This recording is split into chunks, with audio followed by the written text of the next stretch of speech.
Bom dia! Hoje a gente vai para mais uma aula de recursos energéticos e meio ambiente. Hoje eu vou falar um pouquinho dos impactos ambientais, começando pelo carvão. O carvão ele tem dois principais usos, que é a indústria siderúrgica e a produção de energia. Como as impurezas geralmente são ruins na produção do aço, se você pega, por exemplo, um carbono com impureza tipo enxofre, tipo fósforo, e você utilizar na produção de aço, provavelmente parte disso vai parar no aço e vai reduzir a qualidade do aço que você quer. Você não vai ter um aço com a mesma resistência, entre outros problemas. Então, geralmente, quando você extrai o carvão de mais alta qualidade, ele acaba sendo utilizado para a produção de aço e o carvão com qualidade menor acaba sendo utilizado para a produção de energia elétrica. Isso causa também a emissão dessas partes de enxofre na atmosfera, que é um sério poluente. E aqui eu tenho uns gráficos para a gente ver a evolução das usinas a carvão no mundo. Isso aqui é o mapa para o ano 2000. Veja que para 2010 nós tivemos a construção de várias usinas, inclusive uma em São Luís, aqui. Nós temos um crescimento grande, se você prestar atenção, aqui na China, na Índia, o México teve uma relativamente grande. Para 2019 nós já começamos a ter fechamento de algumas usinas na Europa, Estados Unidos, mas você ainda vê a abertura aqui de várias usinas na Índia, na China e alguma coisa no centro da Ásia.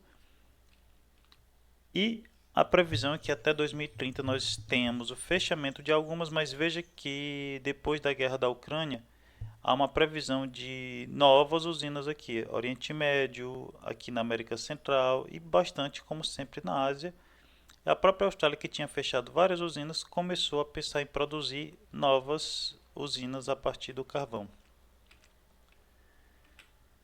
E o carvão, ele polui não só na questão de dióxido de carbono, como vários outros materiais. Perceba que o carvão são antigas árvores que foram fossilizadas e que têm vários componentes que faziam parte da árvore que acabam fazendo parte do carvão mineral. Durante a produção do carvão, eu vou escavar a terra, eu vou gerar um enorme impacto ambiental. Eu vou ter que transportar esse carvão até um centro de consumo. E o carvão, ele tem, digamos, um terço da densidade energética dos combustíveis derivados do petróleo. O petróleo em si tem o triplo da densidade energética, dependendo do subproduto do petróleo, a densidade pode ser ainda maior. Aqui, só para vocês terem uma ideia, depende da origem do carvão, a quantidade de matéria volátil, a quantidade de cinzas, que já é uma matéria que reduz o poder calorífico do carvão, dependendo da origem. Uma coisa que chama bastante atenção é que o carvão brasileiro, está aqui, ele é um carvão de qualidade relativamente baixa. E aqui, como eu mostrei para vocês, alguns componentes. Por exemplo, veja que eu tenho o arsênio, que é altamente tóxico. Ele está presente no carvão, dependendo da origem também. Nós temos alguns metais um pouco mais pesados. Nós temos, enfim, nós temos vários poluentes juntos com o carvão que acabam indo parar na atmosfera quando ocorre a queima. Então, isso é um impacto. Obviamente que com o tempo foram desenvolvidas novas tecnologias, a tendência é que você tente utilizar os produtos de baixo teor calorífico na mina, porque já é um carvão que você vai gastar muito combustível para transportar, ele não vai gerar tanta energia. A ideia é que você coloque a usina a carvão perto da mina, para você não gastar tanto.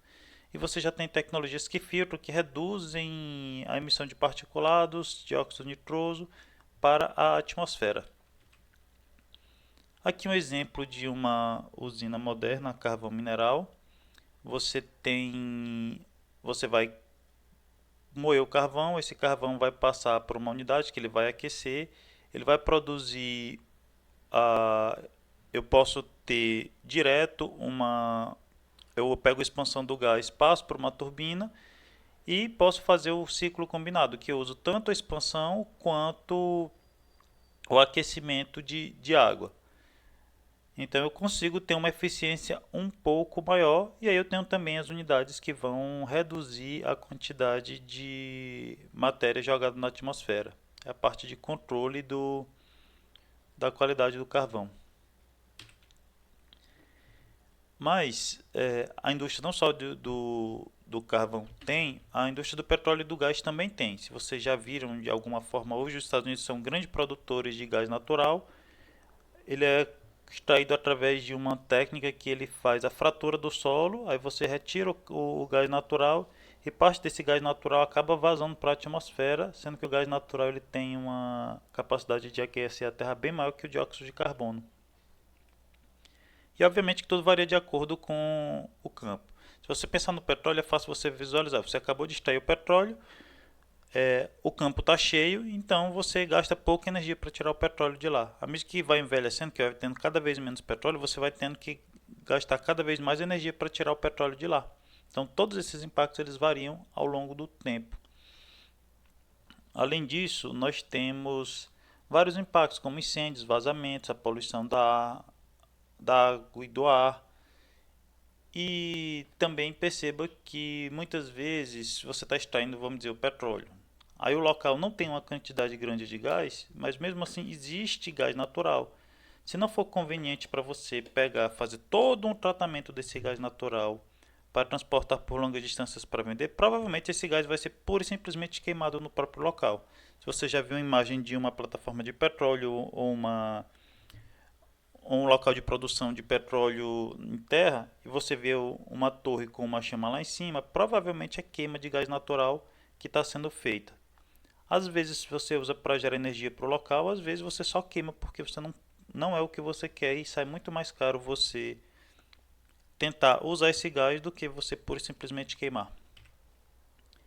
Além disso, nós temos um grande histórico de vazamento de petróleo e derivados. Nós temos, se vocês procurarem, tem o conhecidíssimo caso do Exxon Valdez, que foi um enorme derramamento de petróleo.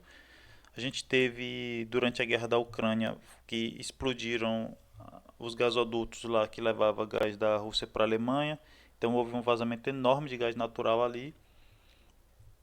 Tem também na Ásia tem um lugar onde abriu uma cratera que tinha vazamento de gás natural, alguém ateou fogo e tem décadas que esse fogo queima o gás natural de lá. Aqui para vocês terem uma ideia, quanto custa para eu transportar, quanto em energia custa para eu transportar uma tonelada por uma milha. Um petroleiro marítimo é bem pequeno. Em hidrovia o valor é maior, ferrovia um pouco maior que a hidrovia, os oleodutos e gasodutos, né? Não é muito diferente da ferrovia. Veja que o caminhão já é da ordem de 20, 30 vezes maior do que a ferrovia para transportar uma tonelada por 1 quilômetro. E veja que aqui eu tenho uma quebra de escala. Se eu gasto pouco mais de 4.000 BTUs para transportar uma tonelada por uma milha, em caminhão, em aviões é da ordem de 15 vezes maior. Então, esse é o tipo de impacto. Até por isso, 80% do comércio global é feito por navios. Não faz sentido. Você vai transportar um monte de carro da China para o Brasil, você vai transportar de navio, é bem menos caro. E se antigamente, na década de 2000, quase metade do transporte marítimo era para transportar petróleo e gás, hoje a gente está a um pouco mais de um terço. Isso é importante que a gente entenda, porque veja que se você pegar os petroleiros aqui, os navios de gás natural, além de alguns bulk carrier, é um navio que carrega carga seca, como soja, como minério, como carvão mineral. Se você pega aqui, você vai ver que cerca de 15 a 25% do combustível usado no mundo é utilizado em navios, é utilizado para transportar combustíveis de um lugar para o outro, que é uma grande ineficiência. O combustível de navio é esse aqui, ó, que a gente chama de combustível residual. Quando você vai queimar o diesel na cidade, se você emitir uma grande quantidade de enxofre, vai afetar a saúde das pessoas. Então, existem leis que dizem que o óleo diesel tem que ter um percentual máximo de enxofre e outros poluentes. Já no meio do mar, não tem tanta essa preocupação. Não que não haja impacto, claro que tem, mas como está mais longe das pessoas, a preocupação é muito menor. Então, quando você refina o petróleo, a parte mais leve, a gasolina, o diesel, você trata e vai vender por um preço mais alto. Aí tem uma parte que sobra, que ele chama aqui de combustível residual, ele acaba sendo o combustível dos navios. A gente chama de bunker. Se você já viu em algum vídeo, parece uma graxa mesmo. Então você tem que inclusive esquentar para poder usar. Aqui o consumo de combustível por tipo de transporte, tá? Veja que de toda a energia utilizada no mundo, mais da metade é utilizada para transporte. Ainda que a gente acha bastante coisa, você vê que o consumo residencial de energia é da ordem de 5%. A indústria usa 8%, o transporte usa mais da metade. Da parte que envolve o transporte, a maior fatia é feita pelo transporte rodoviário, carros e caminhões. Navios é 10%, aviões, apesar de representar uma fração muito menor do transporte mundial, é 11%, a ferrovia 1,6%. Quando você vem para o consumo final, aqui no rodoviário, 34% é por ônibus e caminhões e o restante, 66%, por veículos mais leves. Então a gente tem um grande uso de combustíveis nessa parte de transporte leve. O Brasil em si, ele tem um grande investimento em usinas hidrelétricas. Isso veio da década de 70, né, quando a gente passou pela crise do petróleo e o governo da época resolveu aproveitar a capacidade hídrica do Brasil. Ainda que seja uma energia renovável, depende de como for construída, ela acaba desmatando uma grande quantidade de área florestal, além de outros impactos. Você afeta a circulação de sedimentos, que pode afetar não só a vida no rio, mas a vida no mar, porque esse sedimento vai parar no mar e esse sedimento ele tende a fertilizar a produção de alimento que vai virar peixe, né? E especificamente na Amazônia, como é uma região de planície, qualquer barragem que você fizer inunda uma área enorme. Então, geralmente a quantidade de área inundada por energia produzida na Amazônia é muito pior do que em outras regiões. Ainda assim, nós temos grande quantidade de usinas na Amazônia. Tem Tucuruí, tem Belo Monte, por aí vai. Hoje a gente já tem o que a gente chama de pequenas centrais hidrelétricas, que, como diz o nome, elas têm menor porte. Eu consigo construir sem inundar uma área muito grande, mas tudo que é verdade para a usina hidrelétrica é verdade para essas pequenas aqui também. Eu acabo afetando a migração de peixe, eu acabo afetando os sedimentos do rio novamente. Então, tudo isso são impactos que são gerados mesmo nas pequenas centrais hidrelétricas. E nós temos os painéis solares, que é o que muita gente fala hoje, que é uma energia limpa. De fato, ela tem suas vantagens. Se você pega o telhado de uma casa que não está fazendo praticamente nada, você coloca um painel solar, além de produzir energia, você deixa de trazer, você não está desmatando nada para botar um painel solar no teto da sua casa.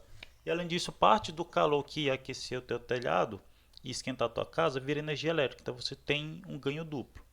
Obviamente que para produzir o painel solar precisa de uma série de materiais cuja extração causa um sério impacto ambiental também. A China é o maior produtor e boa parte da energia utilizada para produzir o painel solar vem de usinas a carvão, como a gente já viu. Então, não é uma forma de energia livre de impactos. Também eu não acho que é muito produtivo você pegar e desmatar uma grande área dentro da Amazônia para produzir energia elétrica através de painéis solares. Eu acho que não, acho que a gente é melhor produzir em outras regiões e trazer ou achar formas que desmatem menos. E além disso, depende da região. Por exemplo, se for uma região que chove bastante, você tem a vantagem e a desvantagem. Como chove, a própria chuva lava o painel e você consegue uma produção mais alta. Por outro lado, sempre que chove a produção é menor. Se você pensa em colocar os painéis solares numa região desértica, que não vai ter esse problema, por outro lado, a poeira começa a acumular em cima dos painéis e reduz a produção. O Marrocos, por exemplo, que tem uma região desértica e vende energia para a Espanha, ele acaba utilizando a água que antes era utilizada para a agricultura para limpar os painéis solares. Então você está afetando a produção de alimentos para poder produzir energia elétrica para ser vendida para a Europa. Nós temos as usinas termosolares, que é uma tecnologia que estava em grande evidência na década passada.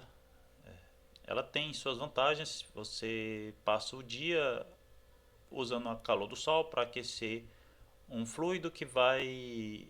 Esse fluido eu utilizo para aquecer a água que evapora e gera eletricidade. Ela tem suas vantagens, principalmente porque como esse fluido ele recebe o calor, você consegue produzir durante parte da noite. E o pico de consumo de energia no Brasil é de 6 da tarde às 9 da noite. Então se você ainda consegue produzir energia nesse horário, você está ajudando o sistema. Depois das 9 da noite, como a demanda cai, você já não precisa mais tanto dessa fonte de energia. Por outro lado, com a evolução da tecnologia dos painéis solares, que foram ficando mais baratos, e as baterias que baratearam também, já começa-se a questionar se vale a pena. É uma coisa a ser vista nos próximos anos. E nós temos também as turbinas eólicas, que elas usam energia a partir do vento, mas não é todo lugar que tem quantidade suficiente de vento para valer a pena. E também não é significa que só porque tem um vento forte é bom. Às vezes é melhor você ter o vento mais ou menos constante ao longo do dia, um vento não muito forte, na faixa de, digamos, 15, 20 km por hora, do que um lugar que tem vento de 50 km por hora durante 2, 3 horas e depois tem um vento mais fraco. Então, às vezes, não sempre você vai conseguir produzir só porque o vento é forte. Além de certas peculiaridades, como geralmente os lugares que produzem energia eólica são lugares turísticos, né? Geralmente na beira da praia, beira de lagos, você acaba impactando outras fontes econômicas. Não é qualquer lugar que vale a pena você pegar e investir em turbinas eólicas. Além disso, ele impacta a vida das pessoas e dos animais, porque as turbinas elas fazem um barulho considerável e isso perturba o sono de pessoas e de animais. Isso tem impacto que já está sendo analisado, já tem estudos nessa área. Temos também a linha de transmissão. Eu produzo energia no litoral do Nordeste e essa energia tem que chegar até os centros consumidores. Geralmente você não vai conseguir colocar muita produção perto dos centros de consumo. Você não vai pegar uma praia no meio da cidade e encher de turbinas eólicas. Provavelmente não vão deixar, né? Por bons motivos, você estraga o visual do local, você vai gerar barulho, então você vai precisar levar. Dependendo de por onde essa linha de transmissão passa, ela causa uma série de impactos. Se você passar no meio de uma floresta, você divide a floresta em duas. Tem animais que têm dificuldade em passar. Imagina que você tem um animal herbívoro, ele não se sente seguro em atravessar, ele pode ser facilmente avistado por um animal carnívoro numa área descampada, que é onde tem a linha de transmissão. Então nós causamos a fragmentação de habitats e tem várias espécies que são seriamente impactadas por isso. E não esqueça também que a biodiversidade no meio da floresta é uma coisa, na borda é outra. Não é toda árvore, por exemplo, que consegue ter algo, mesmo que por 3, 4 horas por dia de luz solar direta. Quem já mexeu com orquídea sabe que a maioria das orquídeas elas preferem a sombra. Então, se você tem orquídea que ela está no meio da floresta, na borda ela não vai conseguir aparecer. Isso vale para uma série de outras plantas e animais. Um exemplo aqui para vocês, nós temos a linha de transmissão de Oriximiná-Cariri, ela tem 556 km de extensão e ela tem uma faixa de servidão de quase 3.500 hectares, sendo que foram suprimidos quase 800 hectares de floresta amazônica para construir uma linha de apenas 556 quilômetros. Estima-se que a emissão estimada da ordem de 30 mil toneladas de dióxido de carbono nessa etapa de supressão vegetal. Então, às vezes a gente começa a pensar, não, eu preciso levar energia para Manaus. Não, para não produzir energia aqui, a gente produz no Nordeste com energia eólica. Só que você vai ter que construir uma linha de transmissão enorme de 4.000 quilômetros, dos quais 1.000 e tanto vão passar por floresta amazônica. Então, tem hora que a gente começa a pensar o que vale a pena. Tem formas melhores do que pura e simplesmente gerar energia longe e levar. Além disso, sempre que eu tenho esses projetos, eu tenho que levar estrada, eu tenho que levar uma infraestrutura para dar manutenção. Já que tem essa infraestrutura, uma pessoa que vai fazer uma caça ilegal, ela tem uma estrada fácil para conseguir acessar áreas que antes ela não eram acessíveis. Então são impactos indiretos que ocorrem. Só a interligação de Tucuri a Manaus, ela precisou de mais de 2.000 quilômetros de linha de transmissão, toda na floresta amazônica, como já falei aqui para vocês. Aí nós temos várias outras linhas de transmissão no Brasil que a gente utiliza. Nós tivemos em 2023 um apagão que durou várias horas, houve um desequilíbrio na oferta de energia e isso significa que o cara pegou, desligou uma parte, desligou alguma carga porque não estava gerando energia suficiente. Só que ele desligou carga demais e teve que desligar algumas usinas. Aí desligou a usina demais, tem que desligar a carga. Aí você gerou um efeito em cascata que deixou o Brasil por várias horas. E esse evento foi próximo de uma região produtora de energia solar. A essa altura já saiu o relatório. Segundo o operador nacional do sistema, nós tivemos alguns eventos onde teve alguns desequilíbrios, até que o sistema não conseguiu aguentar e começou a desligar um por um as regiões, até que atingiu uma grande parte do Brasil. Aqui, para vocês terem uma ideia, nós temos as linhas de transmissão e ele marcou aqui a linha onde ocorreu o problema aqui, entre Fortaleza e Quixadá. Veja que quando eu desliguei isso aqui, Fortaleza é uma cidade grande, então naturalmente uma hora isso aqui começou a desequilibrar e causou o apagão aqui. Aqui o mapa do Brasil demonstrando como é que nessa hora, por exemplo, o Nordeste produzia mais energia do que consumia, essa energia era exportada para a região Sudeste. Então daí você percebe que todo o Brasil foi afetado. Aqui um gráfico mostrando, nós tivemos um pico aqui, geralmente isso aqui significa que houve um excesso de oferta de energia, e aí você começa a desligar e tem um efeito em cascata que eu já expliquei para vocês. Aqui mais uma vez para mostrar aonde que ocorreu. E veja que foi meio segundo da hora que começou o evento até a hora que eu desliguei. Então é uma coisa muito rápida para os padrões humanos aqui. Os gráficos mostrando justamente mais uma vez o pico bem aqui. Por isso que muita gente acredita que foi excesso de energia solar nesse dia e nesse horário. E aqui olha o impacto que tem. Alguns estados foram 100% afetados, ou seja, todos os consumidores residenciais ficaram sem energia. E aí acaba que o governo começou a desligar algumas usinas solares e eólicas para evitar o excesso de produção. Então o cara gastou um bom dinheiro para produzir uma energia renovável e não consegue vender porque tem excesso de oferta e não tem linha de transmissão para levar essa energia. A gente acaba utilizando energia termoelétrica tendo energia solar e eólica disponível. Ou seja, isso vai inclusive diminuir investimentos nessa área. A gente, durante alguns anos, pela falta desse investimento, a gente vai acabar sendo obrigado a usar mais energia termoelétrica. Aqui um gráfico que mostra na Europa como é a divisão. Veja que eu tenho a energia nuclear, ela é constante, uma energia cara, mas ela é confiável. Então você mantém na capacidade máxima sempre que pode.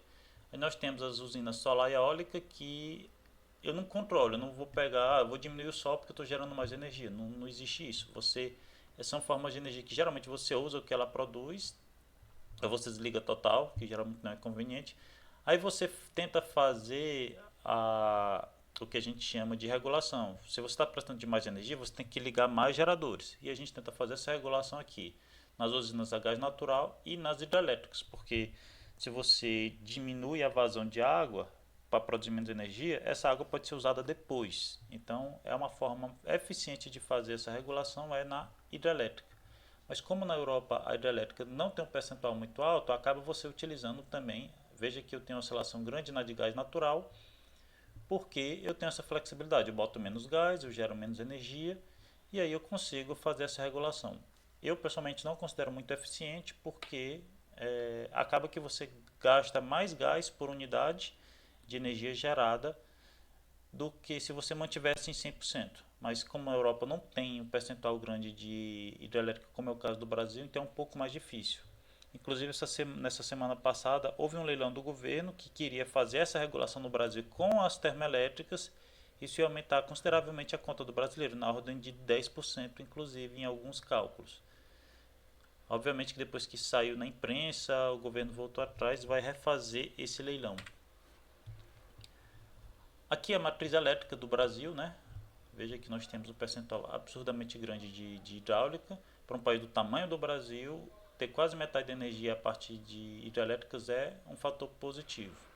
Nós temos a energia eólica representando 14%, a solar que já representa quase 8%, nós temos as térmicas que representam outros 14%, e nós temos várias outras fontes de energia aqui, entre elas, por exemplo, quando você produz o açúcar, o álcool, durante o processo você faz o aquecimento, você usa o bagaço da cana para aquecer e parte disso é utilizado para gerar energia elétrica. Isso também acontece na produção de celulose, entre outros, a gente chama isso de biomassa, e ele entra com uma série de outras fontes de energia nesse MMGD aqui. Com isso a gente finaliza essa parte. Aqui estão as referências para vocês, vão estar aqui embaixo do vídeo também. E obrigado a todos. A próxima aula eu vou falar um pouquinho mais de logística.